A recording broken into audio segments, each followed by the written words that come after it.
Welcome back to the channel.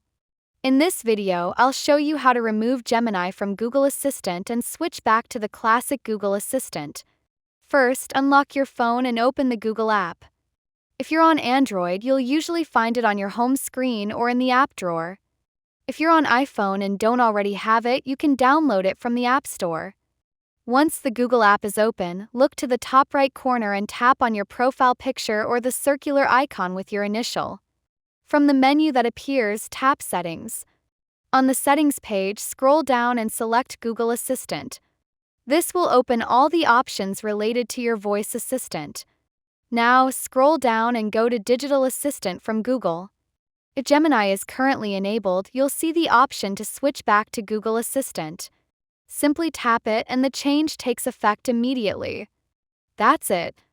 You've successfully removed Gemini and restored Google Assistant on your device. If this video helped you out, and don't forget to like the video. For more helpful tech guides, subscribe to the channel and press the notification button as well. Thanks for watching.